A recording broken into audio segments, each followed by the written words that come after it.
So today's little exercise is to fit this into this, cutting a hole in the top for the flue to go out.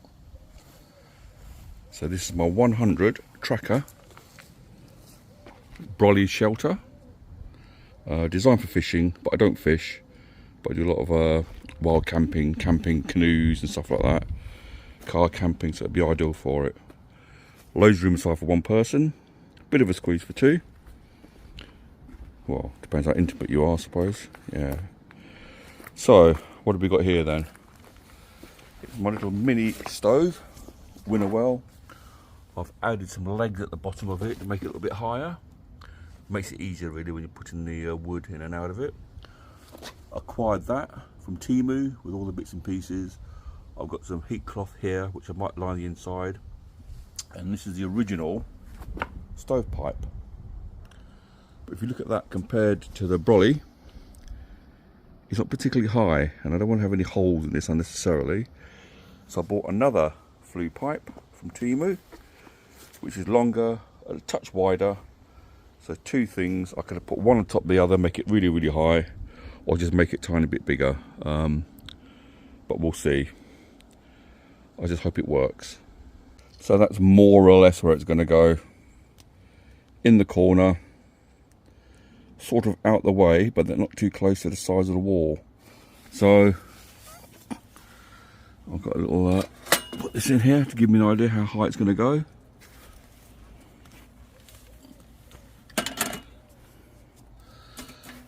So that's going to be on the outside, sitting on here.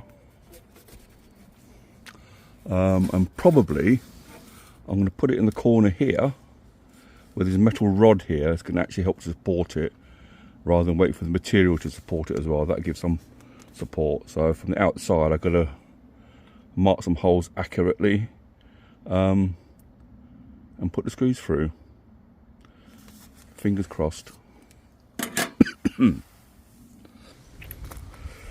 So more or less it's going to go here, roughly. Yeah. So put some marks in it. So the metal rod sits just under here, which runs along, and that should try and support it really. Give it some help keeping it up. So my original plan was to use this, which would have been absolutely ideal. But then I saw this on Temu, much thinner and actually much lighter. Although this is bigger, but if you look at the edge profile, this one on the left, the steel gauge is much thicker, which makes it quite heavier. And this is going to be better once it's rolled up. You're not going to have this bit here sticking up and causing an issue. So hence I went for this particular one. So here we go. I've looked at it, I measured it in my mind, but the worst bit now is actually cutting the holes, marking it, cutting the holes. I'm just probably going to do 4 holes actually. Can I see that? Yeah. One there. One there. One there.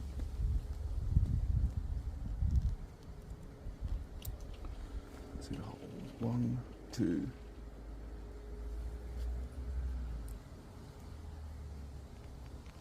3, 4.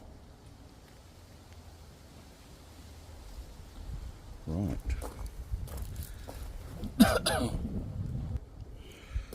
I'm dreading this bit. These holes need to be burnt so they don't fray. Here we go. Oh gosh, that sounded awful.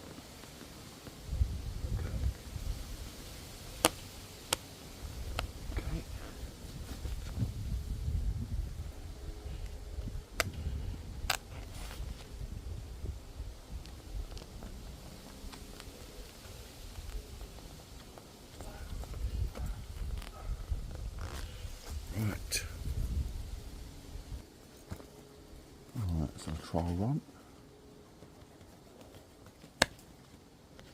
Yep, fit in there.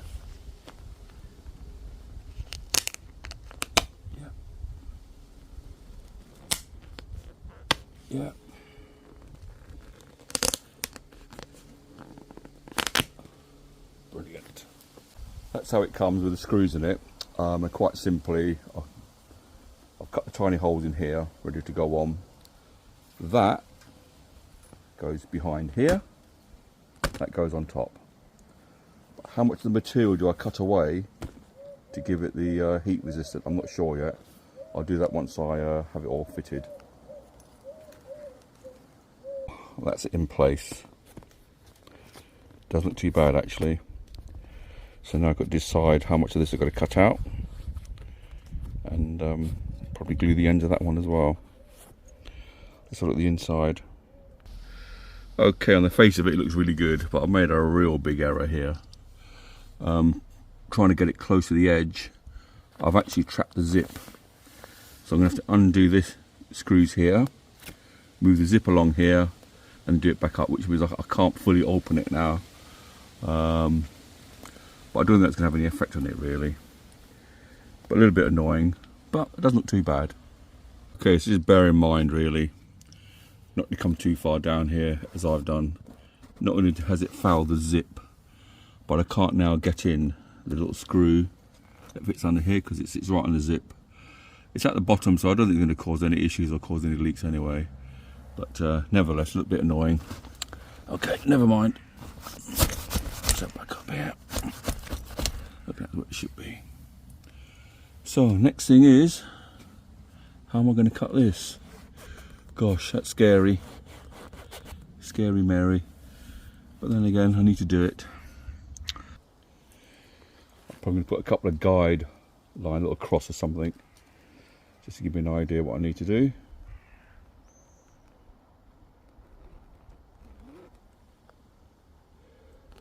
Okay, I can't really draw straight lines, but it doesn't matter. Right. Okay, next scary bit.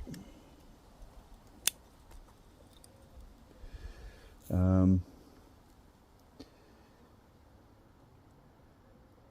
God.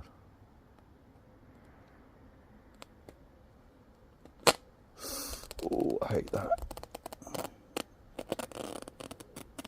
Okay, so on there.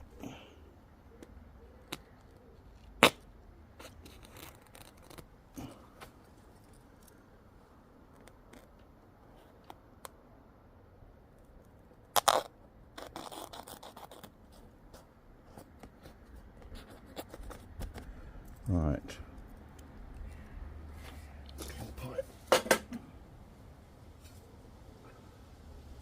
That'll go in.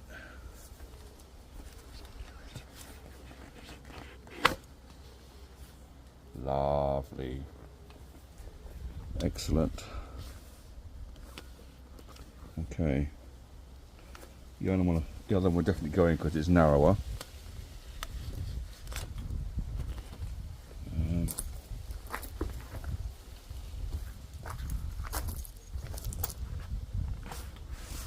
Perfect. So I can use both flues ideally. Okay, splendid. Right.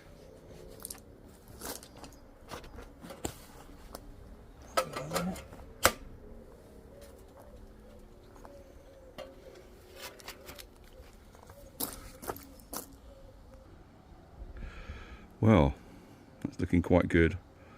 Apart from my silly error. Hey ho. So this is the height of it normally, but just a little bit too near the top of the social cap. That's looking good. Right, let's have a look inside.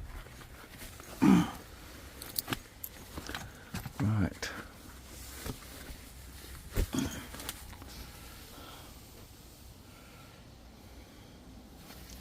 Perfect. So when I was looking at this originally, I was deciding where to put the stove, but where it is now, the whole thing can be moved round. So even if that door is open, you can pick it up, twist it around and lay it down and have it at different angles. Or you could take up this door here and twist it around the other way. And although it's in the corner, it doesn't really take up a huge amount of space as such. But then the benefit of having a stove, cooking, warmth, relaxation, looking at the fire on the side of it. Oh, I'm really pleased with that. Bit warm to light it now at the moment, but I might light it later. See how it goes. I've now got to ponder how I'm going to put the heat shields in, those cloth things, just to give it a little bit more protection. So I've added a new pipe on top of this, which is bigger than the original pipe. I'm waiting for DHL to turn up with my reducer. That's it sitting there like that. So if necessary, I can make it even taller by adding all the pipes together. We'll have a look outside and see what it looks like. Brand new, not been used yet, but that's what it looks like. Old ones on the floor, much smaller and well used. So much taller. Any sparks come out of there, hopefully should blow away before it hits the top of the tent. Or salty cut to be more precise. Right. So this is heat material which I've used before and it's really quite good. Again, Temu, cheapest chips. Although I've got a small one here, I've hooked it up here, but I might just put some little tie wraps on here, well, metal tie wraps, and on this side, coming down the back, tying it off here, and just a little rope that goes to the bottom here, and also do the same on this side here, coming all the way down, and then that way, the whole salty cap should be well and truly protected from the heat. But yeah, can't wait for it to get colder. Absolutely brilliant. Yeah, might turn me into fisherman after all this. Well, perhaps not. Excellent. From a slightly different angle. There we go. And the whole thing can be twisted anywhere you like, depending on what you want to do. Well, I've got a few little bits more to do. Redo the hole at the top, glue those bits, but I reckon that's done really. If you're watching, thanks for watching, and if you are going to have a go, watch that bloody zip. Damn thing.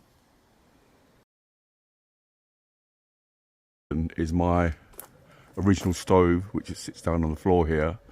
At the very top, you've got 3 wire stays, and I always bring the lines down just to secure it, because it is a little bit of a length and the wind might catch it, but at least the wire stays on some nylon rope will keep it upright. So just bear that in mind. Okay, so DHL turned up. So my little reducer, which is here, now put the 2 pipes together without any slack, and also I put some little metal cable up there. Which makes it easier now and more stable for the Flue to sit on strong winds. So I've got the first one down here.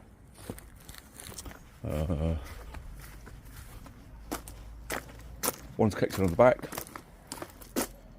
up to the top, and one on the other side there. It's very stable.